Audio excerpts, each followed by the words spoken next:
This is Nicole Wallenfels, Director of Member Relations at ECFA. It is my privilege to welcome you to today's ECFA webinar on Is your church or ministry ready to apply for ECFA accreditation? Maybe you have been considering applying for accreditation for a while, or maybe you're thinking about it for the first time today. We welcome all of you. Most importantly, we trust this time spent together will be beneficial to you as you decide if you would like to take the next step and complete an application for ECFA accreditation. I am pleased to welcome my colleague, Amis Miller, Compliance Associate at ECFA, who will be joining in our discussion today. Amis serves in the member relations area, specifically working with churches and ministries throughout the application process. Before we dive into the webinar, let's start with a word of prayer. Lord, we thank you for the time you've allowed us to be together today on this webinar. We ask that you surround each ministry that is represented here today and that you would bless them. As the doors of nonprofits and churches are beginning to open again, we ask you continue to provide wisdom and discernment as decisions are still being made in these uncertain times. I ask you provide clarity to those listening on how the ECFA accreditation can be attainable for their ministry and how an accountability partnership with you in the center will bring honor to your name. Amen. On this slide, you'll see the items we'll be covering during our time together. First, who is ECFA and what does accreditation mean? Second, the five fundamental building blocks a ministry needs in place to become accredited. The stumbling blocks we see most common to holding a ministry up from receiving accreditation. The benefits you'll receive as a member, and finally, next steps once your ministry is ready to apply for accreditation. Since there may be some people on the webinar today that are not familiar with who the Evangelical Council for Financial Accountability, or ECFA, is, we thought it would be helpful to share a brief overview as we kick off our time together on ECFA's history. ECFA was founded over 40 years ago by Billy Graham and other evangelical leaders. It's grown to over 2,500 accredited churches and ministries today. And ECFA enhances trust in Christ-centered churches and ministries through the annual accreditation of ministries based on the 7 standards of responsible stewardship, which are drawn from Scripture.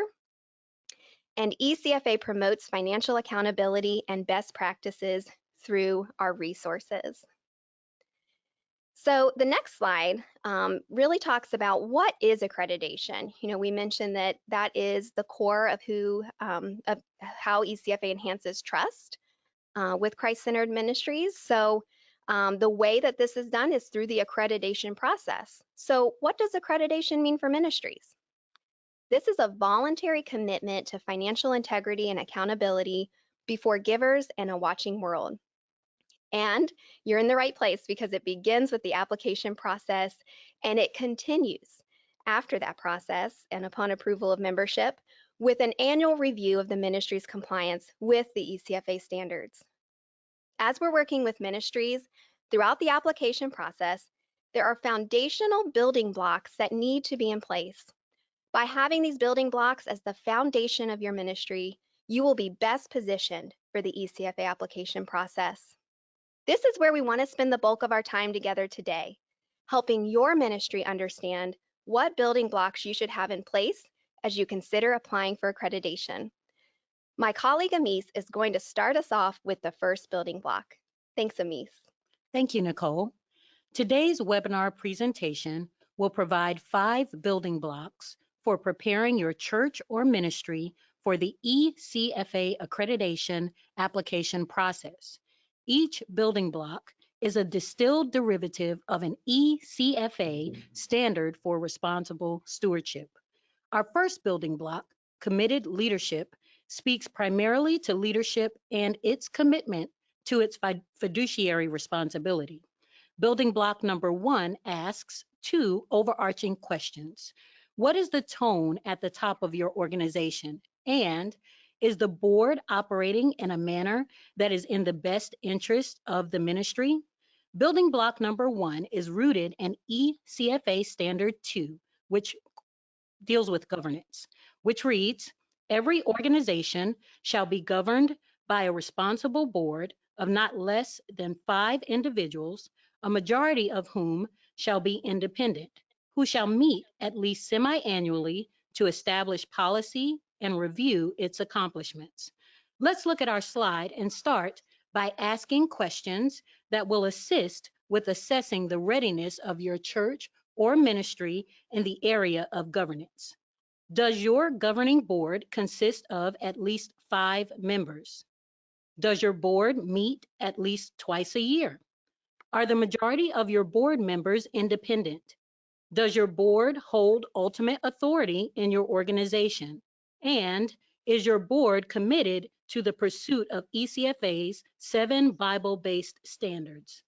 I like to use the acronym FIVE, FIVE, to remember what should be kept in mind about governance and board composition.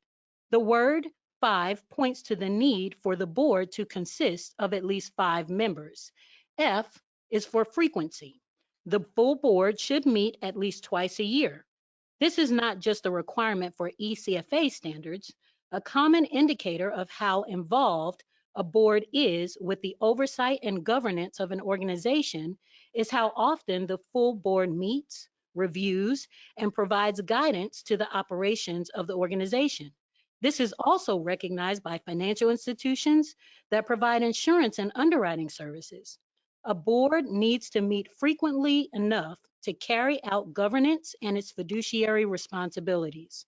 Some of these duties are electing directors and officers, approving the annual budget, reviewing the organization's 990, and preparing financial statements, reviewing audit findings, both internal and external, responding to disciplinary needs, discussing the use of restricted funds and non-traditional gifts, and determining the organization's financial health and responding to it.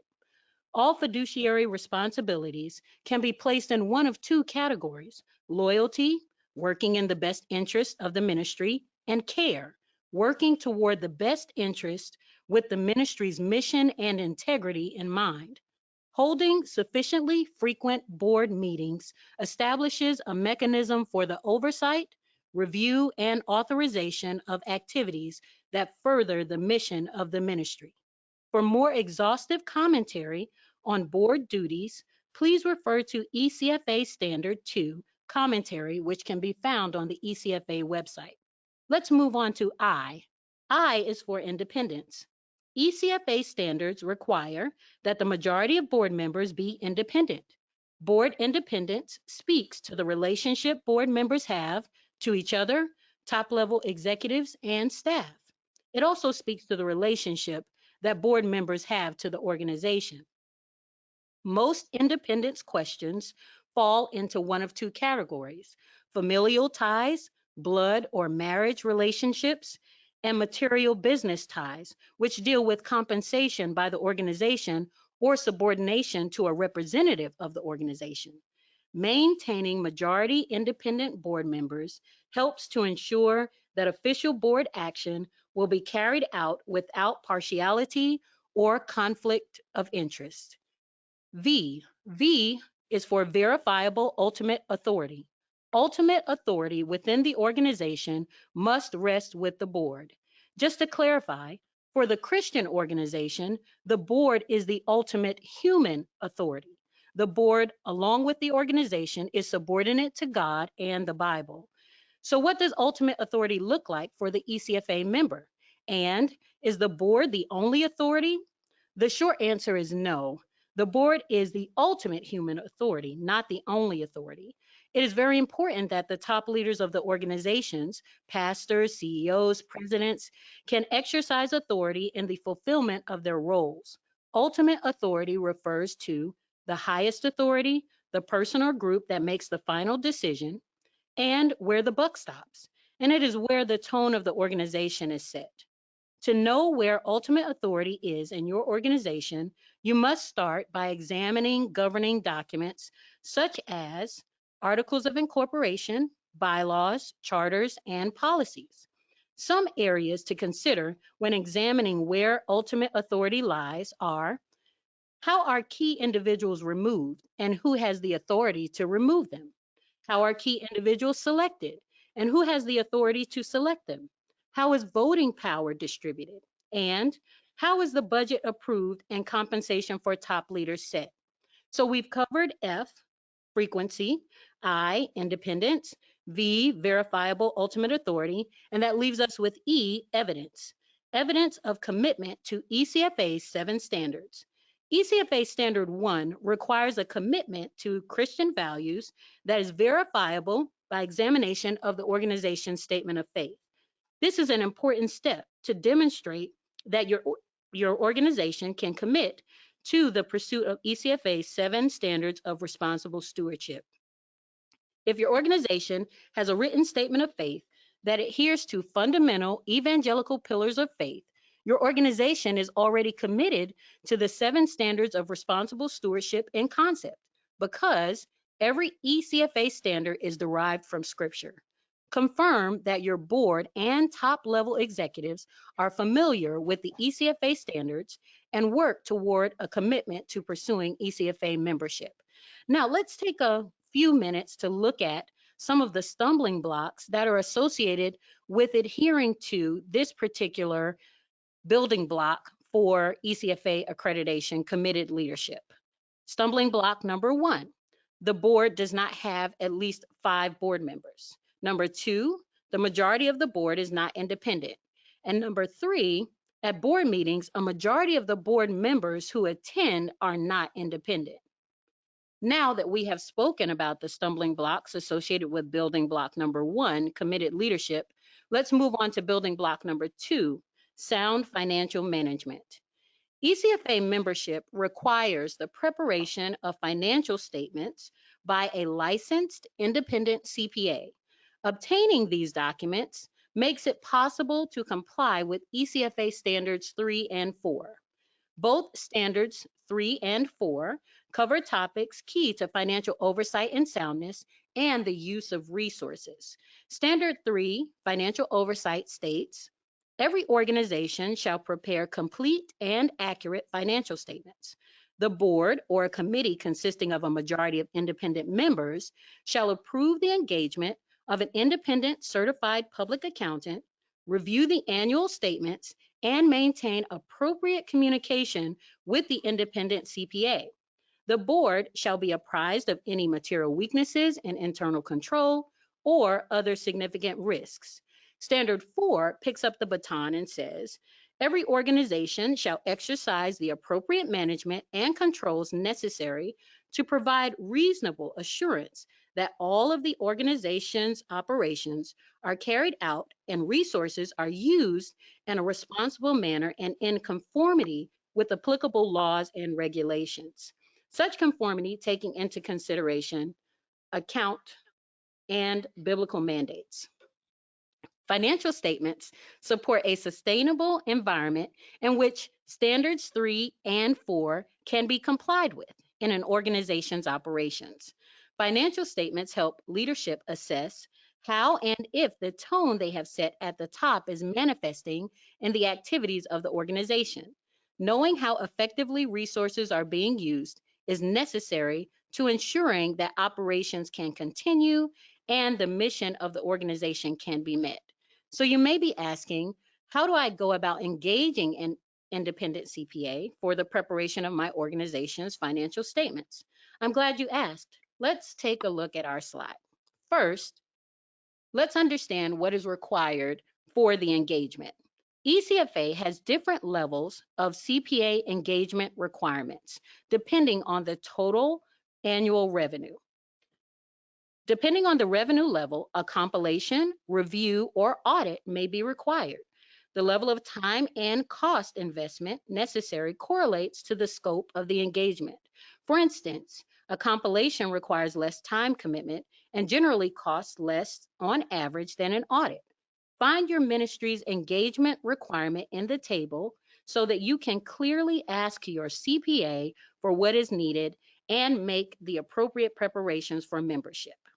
Financial statements will be required as a part of the application process and the annual renewal process. For the sake of thoroughness, I want to mention the statements that are required. It is important to note that these statements must be prepared on a modified cash or accrual basis. Once your ministry reaches $3 million in revenue, an accrual basis is required. Each organization applying for ECFA membership must provide a statement of financial position, a statement of activities, a statement of cash flows, and functional expense allocation.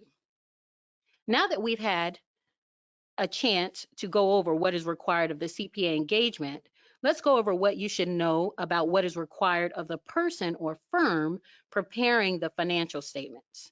The preparer must be a licensed CPA. The CPA should be external to your organization, and the CPA must be able to prepare your organization's documents in a timely manner. If your ministry is finding it challenging to identify an independent CPA in your area, please consider using ECFA's business directory as a resource. It can assist with identifying candidates in your ministry's geographical area. The ECFA business directory can be found at the bottom of the ECFA homepage. Let's go into some of the stumbling blocks that are associated with this particular building block. Not having a viable CPA option, not having CPA prepared financial statements, not having sufficient liquid assets to cover net assets with donor restrictions and deferred income, total liabilities in excess of assets. Once you've had a chance to contemplate building block 1 and building block 2, it will be easier for you to know where your organization is regarding our next building block number 3, transparency, which will be handled by Nicole. Thanks, Amis. No. Excuse me. Solid governance and financial management are critical for an organization to thrive.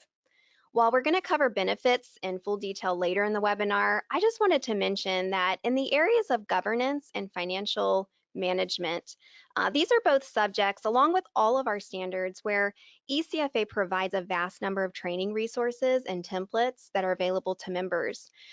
So this is a chance for, if there are some areas in governance that maybe you wouldn't have met some of those building block, or maybe you're within some of those stumbling blocks, that you would have the opportunity to look through our resources and receive some assistance in how you can step up in those areas. So we'll cover that more later, but I just wanted to put that here just in case you're wondering how you can go about next steps. So as Amish just covered, the financial statements provide the board with a means for oversight of the ministry's mission. They're also a tool to help organizations meet our next building block that we're going to cover, which is appropriate transparency. And for this building block, we're going to look at ECFA Standard 5. Every organization shall provide a copy of its current financial statements upon written request and shall provide other disclosures as the law may require. The financial statements required to comply with Standard 3 must be disclosed under this standard. An organization must provide a report upon written request, including financial information on any specific project for which it sought or is seeking gifts. So let's talk a little bit about why transparency is important. Transparency represents a higher standard of openness for Christ-centered organizations. It protects Christian ministry from the danger of claiming ownership of God's gifts. It also protects from the temptation to acquire assets as our lasting goal. Furthermore, the availability of financial statements promotes responsible Christian stewardship over assets as donors seek to make monetary investments in the work of the kingdom. To sum it up, appropriate transparency builds a relationship of trust with givers and a watching world. So what does appropriate transparency look like practically? ECFA Standard 5 requires accredited organizations to adhere to those items as they relate to transparency. First, ministries should provide a copy of their most recent CPA prepared financial statements, as Amis just covered, that can be provided to anyone upon request. And this can be satisfied by making them widely available to the public. So for example, they can be provided on the ministry's website, or you can just provide them upon any written request. I love the illustration at the bottom of this slide, which we're going to take a look at for a minute. It shows the type of transparency ECFA requires of its members. On one end of the bar, you have full transparency, which could mean the ministries ask for total utility bills paid to a certain vendor or a line-by-line detail of expenses, while on the other end of the line, there's no transparency, which may mean the ministry has a completely closed approach to transparency. ECFA believes there is an appropriate middle ground, and that's to provide a copy of the CPA prepared financials, which are a summarized, consolidated view of the ministry's assets, liabilities, revenue, and expenses for the public to understand how the ministry is stewarding its resources. Second, ministries should also provide reports upon written requests to givers who contribute to specific projects. Specific purpose gifts are contributions restricted by the donor for purposes more narrow than the general operational purposes of the ministry. As an example of a specific purpose gift, this could apply to a capital campaign, such as a building project. The project report provided by the ministry should include the amount of donated income, the costs related to administering the project, and the amounts that went directly to the project for which the solicitation was held. So now that we understand why transparency is important and what's required under ECFA standard, let's take a look at some of the stumbling blocks that we've seen as we work with applicants in this particular area. Number one, ministries are not willing to provide financial statements to the public upon written request. They often believe through just our conversations with them that this requirement may only apply to providing statements to individuals who donate to the ministry, so to their givers and their donors. But this standard would require ministries to provide the CPA prepared financial statements to individuals other than just donors. And second, ministries do not have separate accounts that track the revenue and expenses for specific purpose gifts. This type of reporting can be tracked within your internal finance software or on a separate tracking mechanism. So let's move on to our next building block. This building block, number 4, covers compensation setting and conflicts of interest. Let's look at ECFA Standard 6, which explains what we mean in this area. Every organization shall set compensation of its top leader and address related party transactions in a manner that demonstrates integrity and propriety in conformity with ECFA's policy for excellence in compensation setting and related party transactions. This particular building block is a little bit different from the others because it deals with the internal behavior and decision making rather than necessarily the external evidence of accountability. Compensation and conflicts of interest, they're two distinct areas, but what they have in common is the potential for individuals in positions of influence to gain an improper personal benefit at the organization's expense. While the majority of ministry leaders are not being compensated at unreasonably high levels for their services, building appropriate policies and procedures promote excellence in the ministry's process for setting the top leaders' compensation and navigating conflicts of interest. So first, let's talk about compensation setting. What does this look like for a ministry? The governing body should have an active role in the compensation setting process, and this happens by annually approving the top leader's total compensation package. The approval of this package would include base salary, a housing allowance, if applicable, payments for all services, all benefits, whether taxable or non-taxable, and payments from the ministry or its subsidiaries or affiliates.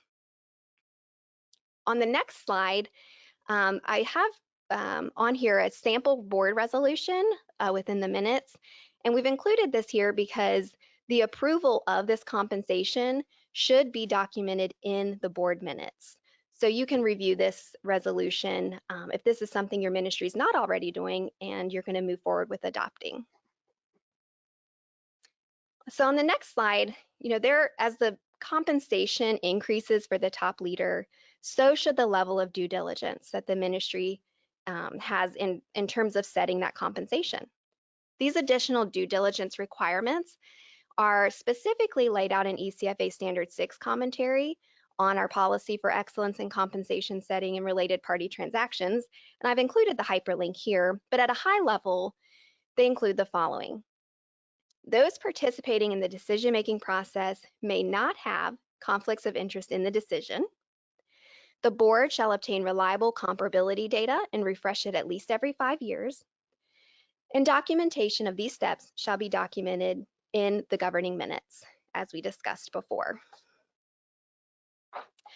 So on the next slide, I did include, in addition to the top leader's compensation being set by the board, as an added layer of accountability, any family members who are working for the ministry, family members of the top leader who are working for the ministry, their compensation should be disclosed annually to the board as well. So this is just an added layer of accountability when it comes to compensation.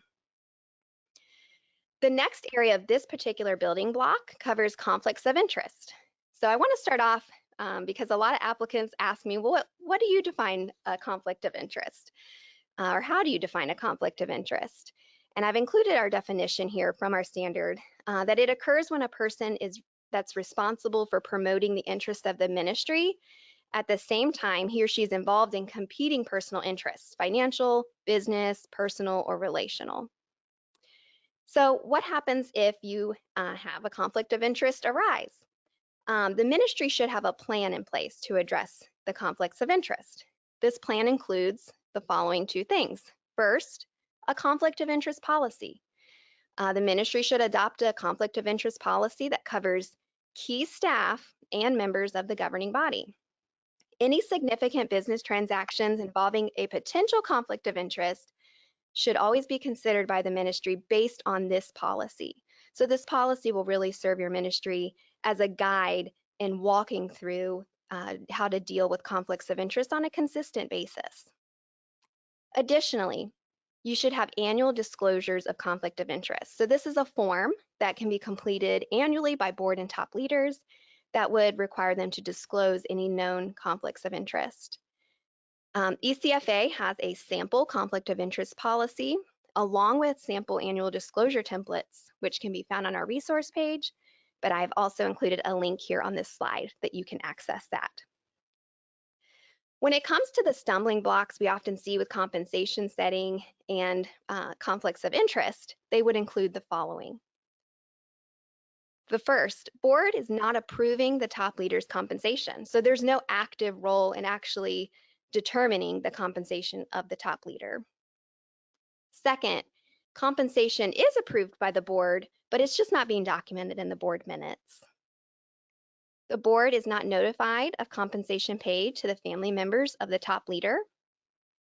The ministry does not have a conflict of interest policy, and the annual disclosures are not being completed by board members or top leaders.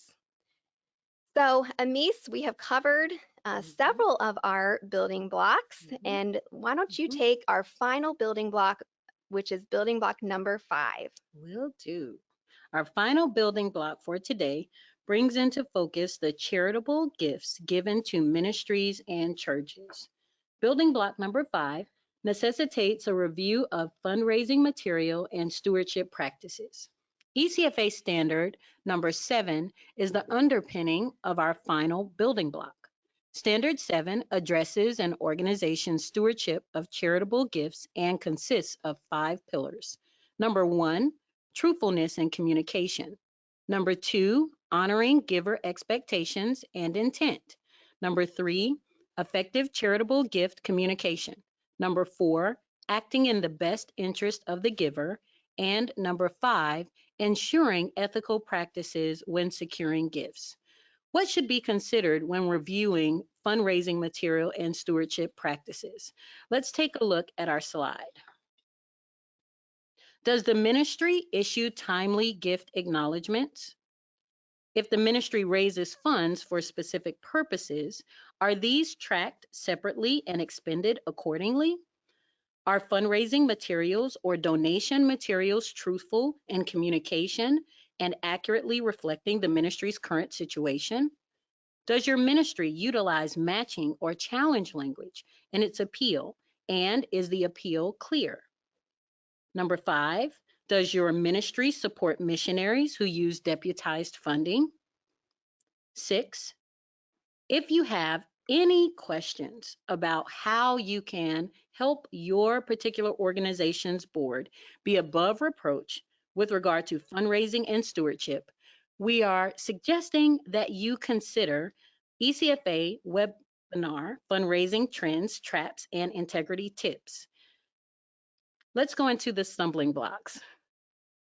The stumbling blocks that are associated with the stewardship of charitable gifts are a lack of clarity in fundraising communications, creating unrealistic expectations of what a gift will accomplish, and 3, not using restricted gifts for intended purposes. Now that we've wrapped up our last building block, let's do a recap. Building block number 1, committed leadership. Building block number 2, sound financial management. Building block number 3, transparency. Building block number 4, compensation setting and conflicts of interest. And building block number 5, stewardship of charitable gifts. We've had an opportunity to share with you our building blocks and some of the stumbling blocks that are associated with each of these. And we are hoping that you'll use this information in order to assist your church or ministry to become ready for the ECFA journey. In addition to this, we'd like to share some testimonials from ministries who were where you are and have since been awarded ECFA membership. Our first testimonial is from President and CEO Franklin Graham. ECFA membership allows churches and nonprofits to strengthen their witness. For over 30 years, ECFA has provided strong leadership in church and nonprofit governance, finances, and stewardship. ECFA membership allows churches and nonprofits to strengthen their witness, demonstrate their integrity, and protect Christ's reputation. Our next testimonial is coming from Johnny Erickson Tata, founder and CEO of Johnny and Friends International Disability Center. Integrity, reliability, and fiscal trustworthiness. Every Christian leader I know would love to have their nonprofit ministry assessed in such favorable light. It happens through prayer, strong core values, hard work, and solid financial principles. It also happens through accountability.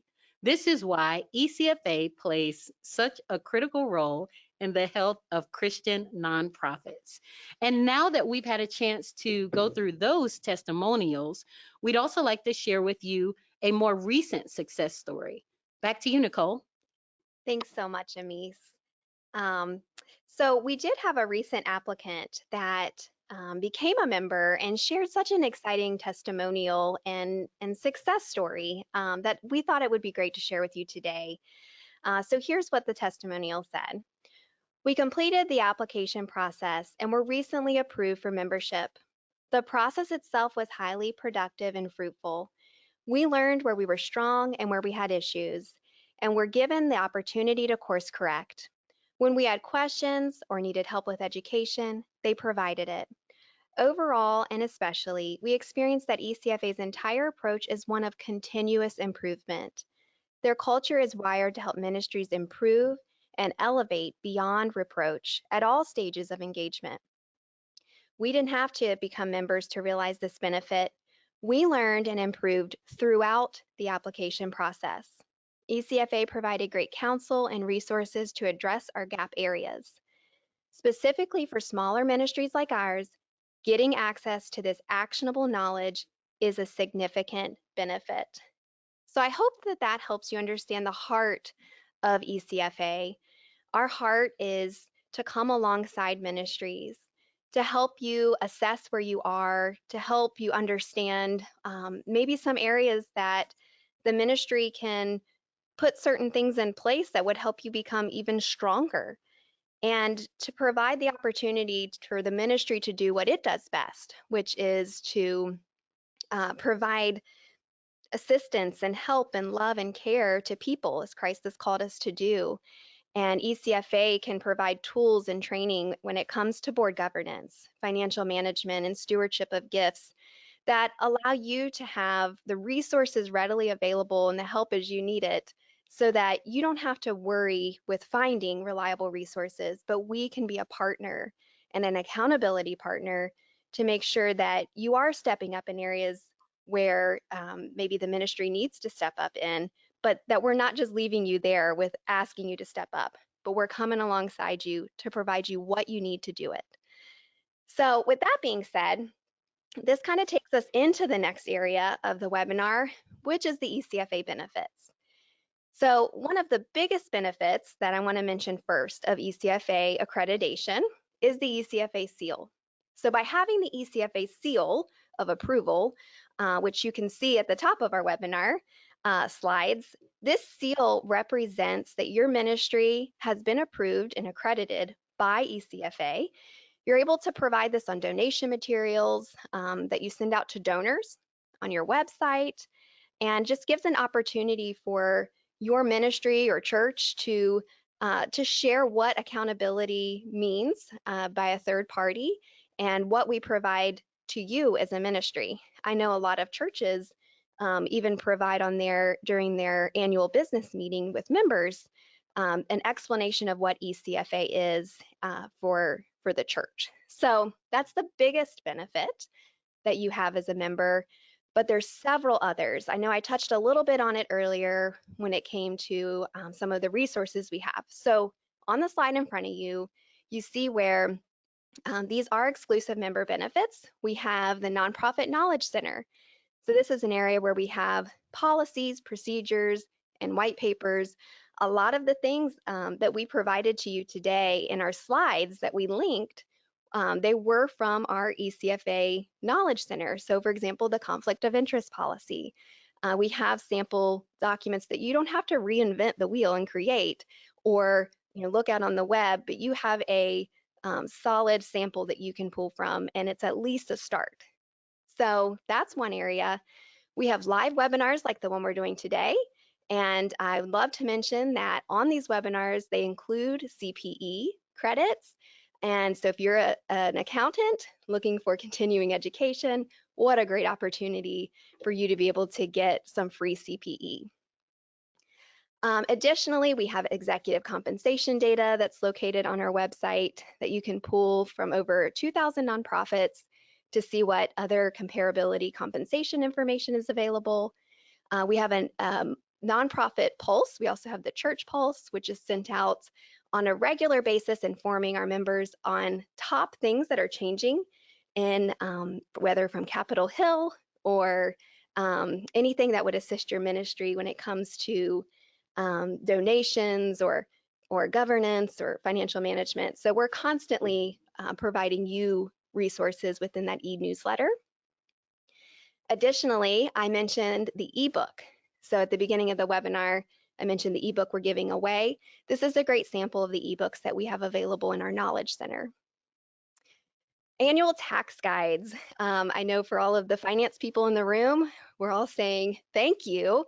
Anytime we can make taxes easy and understandable, I think everyone appreciates it. And ECFA has produced annual tax guides for churches and nonprofits, along with the minister's tax guide as an annual assistance as you complete all of your year-end financial statements. We have videos on YouTube that can be accessed for training on practical items within our Knowledge Center.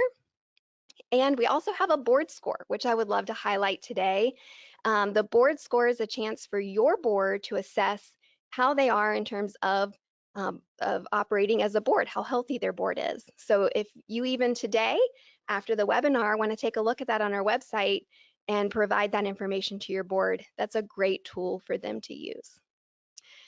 We also provide surveys and ongoing monitoring and reporting from items on Capitol Hill, which I know we all can appreciate seeing how the evangelical community is impacted by changes on Capitol Hill. So, now that you understand the benefits, one of the questions that we want to make sure that you're not leaving here without having the answer to is, what are the costs associated with being an ECFA member? First, there's an initial application fee of $500. That's typically due when the ministry completes and submits an application. Well, I have great news for you today. As a thank you for attending the webinar, we are waiving that fee for you, and I've included a promo code on the slide that's webinar, and you would enter to waive that fee on the application. So after the initial fee, there's an annual cost. So this is what you would be looking at on an annual basis to pay for ECFA membership.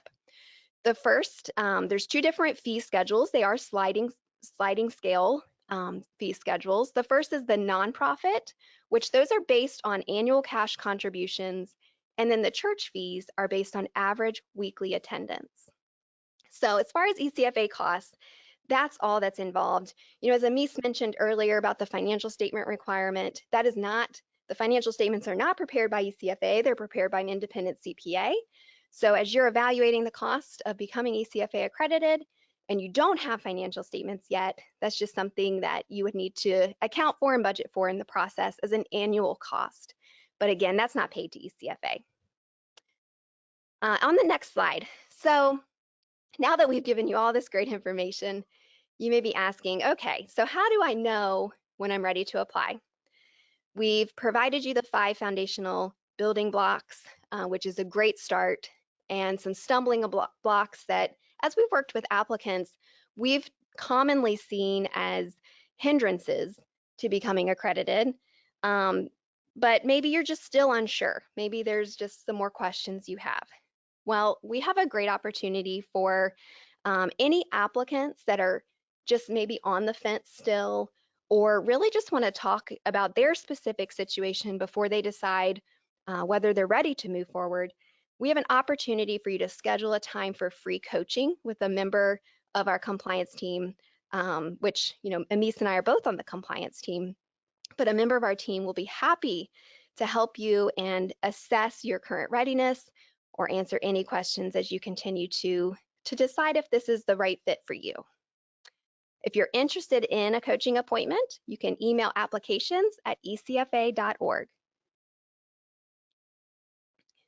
Okay, so we're going to take it one step further, and I'm going to leave you with, what are the next steps? So after you've decided that you are ready to move forward, this would be your next step in the process. So first, you can visit ecfa.org/join and complete the online application. It is fully online, takes about 10 minutes to complete. And once you submit the application, you'll schedule an application meeting with an ECFA team member, and they'll walk you through the next steps based on reading through all of the documentation that you would have provided in the online application. They'll talk with you about the next steps for your journey to becoming accredited. So I think that leaves us, Amis, with any questions. So if you've not submitted your question yet, there's still a few minutes to do that. We have the slide up in front of you as a reminder, webinar@ecfa.org, and you can just keep submitting those. But let's see what questions we've had. Okay, we do have a few questions, Nicole. The first is, how long does the application process take? That's a great question. So I know I mentioned about the actual application form itself taking about 10 minutes. So I want to cover all time involved, but also, what does the average time, and once you submit an application to becoming accredited, what does that look like? So beginning with the time involved in submitting the application, it takes about 10 minutes, like I said. The onboarding phone call, which I mentioned was a next step after submitting the application, that roughly takes about an hour for us to meet with you and go through the ECFA standards and have a chance for you to ask us any questions you have, and for us to be able to continue to walk with the ministry through compliance with the ECFA standards to make sure that we're all on the same page in terms of where the ministry currently is, and if there's any steps that the ministry needs to take to step up I use the word step up, but to make any changes if necessary to be in compliance with the standards. So that call really takes the time to cover that. And also for the ministry to have a chance just to understand what would be needed to continue. So that call generally takes about an hour. And at that point, it can be up to the ministry in terms of if there are additional things that would be needed, like providing CPA financial statements. Maybe that wasn't provided with the initial application. We would turn it back over to the ministry to spend time looking for a CPA. We would even come alongside you and assist you a little bit with that, with the business directory and being able to point you in the right direction. But sometimes that can take additional time. So of course, our favorite legal answer is it depends. It can depend. Sometimes it takes about 6 weeks, from start to finish. And that's if the ministry has everything, and maybe there's just a few follow-up items that need to take place. But there are times where we're walking alongside a ministry for longer than that to ensure that the ministry is meeting all of the ECFA standards. So I know that doesn't give a clear, perfect answer of, okay, it takes exactly a month, but it's very specific to an individual applicant as to what the time can take. But that should give you a good understanding, at least what the process looks like once you submit the application. Another question that we've received: what happens if we don't meet all of the ECFA standards when we apply? That's a great question. So this really is a coaching opportunity for us to work with you. I know we mentioned the word coach several times throughout the webinar, but um, the application process itself really is an opportunity for us to coach you on the standards, to ask questions of the ministry, to make sure that we are comfortable, both of us, in terms of how compliance with the standards is happening. And then at that point, if there's anything that the ministry is not currently doing that meets the standards, as you even saw in the application testimony, the success story that I read earlier, it is a process of continued improvement, and we'll come alongside you and work with you until you meet those standards, and that we can assure that those standards are being upheld by the ministry. So if and that's a good way to even say it. If you're hesitant on submitting the application because you're not sure, you have a couple of options. One, you can submit the application. We're not, if you say you're unsure, there's a button that says, I'm unsure if I meet the standards. If you click the I'm not sure, of course we're going to talk about it anyways, but it's not going to automatically reject your application. This is a process where we come alongside you and work with you on all of the standards until you reach the point that we've determined that you meet them all. So don't be concerned if you're unsure or you're not meeting all of the standards. You can either submit the application or you can call us and we'll talk about it before you officially submit. That's a great question. The next question we have is similar to the question that you just answered, but slightly different. Do I need to have the CPA prepared statements before I can apply or start the application process while I'm looking for a CPA? And Nicole, I think I'll take this one. The answer is yes. You can apply, you can start the application process, even if you don't have all of the requirements for ultimate approval of your application. Once you submit your application, at that point, your ministry, your church is able to lean on our team, as Nicole mentioned, so that we can provide coaching through the rest of the application process. We're actually walking your ministry through the journey towards ECFA membership. So you don't have to have all of the answers when you're submitting that application. You don't need to be able to say, yes, I apply to everything. What we do want you to do is to complete the application and to take time to look through the building blocks that we've gone through today and some of the stumbling blocks, and to see where you guys are. And if you've received that commitment from your leadership and your board is on board with pursuing ECFA standards, start the dialogue with us through the application process, and we'll walk with you through that. That's great, Amis. Mhm. I even love how you said, start the dialogue. I think that's even just what we want you to hear today.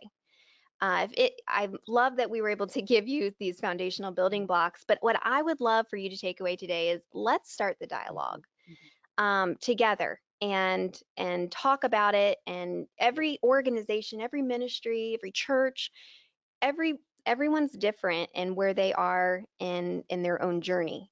So giving us the opportunity to specifically talk to you, apart from just providing all of these foundational building blocks, we'll start the dialogue, and we can help you assess where you are. So I love that you said dialogue. Thank you. And the last question that I have here, um, we may have some Yep, others we have coming time in. for more Okay, questions. okay. We're good.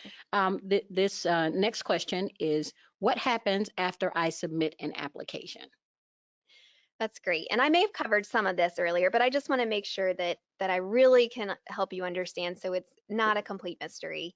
Once you submit an application and schedule your onboarding call, it really becomes a process of, let's work together on determining that the ministry is meeting the standards. So um, if the ministry decides that maybe it needs, I don't know, 6 months to be able to determine if they are meeting the standards, or they maybe need to make some changes with the board, or need to make some changes in any way, adding a conflict of interest policy, anything like that, that the ministry just wants time to work on. We don't have a cutoff of when your application is no longer accepted. We're going to continue to work with you. There may be a time where if your ministry's or if your application has been open for a while, that we need to come back once you are ready to continue, need to come back and affirm that we still have all the accurate information. But it is a process that we really allow you to take your time, because as we all know, I mean, if you have 4 board members, I think this is a great example. If you have 4 board members and the ministry is needing to add additional board members, and you decide to apply in the meantime while you're praying and seeking board members, we don't want you to just go find anyone to be a board member. It's an important role for the ministry, and being able to find the right person should take the time that it needs. So we don't want to rush the process for you, but we're here to help you along the way. So once you submit an application, we're going to keep it open until you tell us otherwise in some cases, or you've met all of the standards and we can determine that your application can move forward. One important thing that I also want to mention is you'll be working with a coach throughout the process, but once the application, the coach that you're working with is at a point where they believe you're meeting all the ECFA standards, your application will continue to go through review from ECFA leadership, and ultimately the ECFA board approves all new applicants. So, it is an all-in approach at ECFA, and so that's a little snapshot of what it looks like, what happens after you submit an application. We did get another question, Amis, on the where the fee schedule is. So I want to make sure everyone is really clear on this as you're leaving the webinar today. I included links because we do have the 2 different fee schedules. I included a link on the slide for nonprofits and then the one for churches, but I'll tell you where they can be found. If you go to the ecfa.org website and click on Join ECFA, there is a button around the middle of the page that says, is accreditation affordable, or accreditation is affordable. If you click that, you'll have the fee schedule for nonprofits. If you are a church, it's on ecfa.church. You'll go to Join ECFA, and it's the same button that you would select as on the nonprofits. If you still have any trouble finding it, please email applications@ecfa.org, and we'll be happy to provide that link for you, because I know that that's an important part in evaluating if your ministry is wanting to take these next steps. Let's see, we have, I think, another couple of minutes for an additional question. Um, so there was a question about recommendation letters. So there is a requirement for recommendation letters.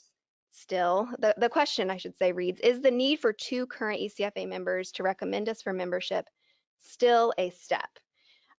So once you submit an application, we would provide you a link to forward to 2 organizations, preferably ECFA accredited organizations. They can be a church or a nonprofit, and they would be able to fill out a questionnaire on your ministry, providing a reference for you. Those you can search our website under Find Member for ECFA members to determine if the ministries that you work with are a member. But we say that we prefer them to come from ECFA members. So, and a full list of the documents required is also available on the ecfa.org website, and that's where you would see one of those being the recommendation letters. I have one more question. I think we can squeeze it in. I'll try to try to cover it really quickly. What is required annually once we're accredited? So on an annual basis, you'll need to provide the annual membership renewal, which would include, it's all completed online. It would include questions about the ECFA standards, but also you would provide your latest CPA prepared financial statements. And if you are a nonprofit who files a 990, your latest IRS Form 990 would be required along with your annual fee. So that's the annual commitment. So it's important for you to know that annually there is a process to reaccredit, but also that that your ministry would need those financial statements every year from the CPA. So, well, that's all the time we have for questions. If you have questions that we've not been able to answer, we will answer all of those directly to you. But we have just a couple more announcements as we wrap up today's webinar. ECFA is happy to provide resources to help navigate these times. You will find all the latest free COVID resources from ECFA, like guidance, webinar recordings, surveys, and more on our special resources landing page at ecfa.org/COVID-19. We're also pleased to announce our next free webinar will be next week on Thursday, May 20th. Special guest Erika Cole will be joining us to share the top 10 legal issues that church leaders should consider as we move to a post-pandemic existence. Join us for need to know information that your church can apply now. You can register at the link on your screen. That brings us to the end of today's webinar. We hope this has been meaningful to you. You will be receiving another email tomorrow with a link to the recording and also your free ebook. Thank you to each person who joined us today for this webinar. God bless you all and continue to shine bright the light of Jesus Christ in these times. Subscribe to our YouTube channel for more finance, governance, and fundraising news and insights for your church or ministry.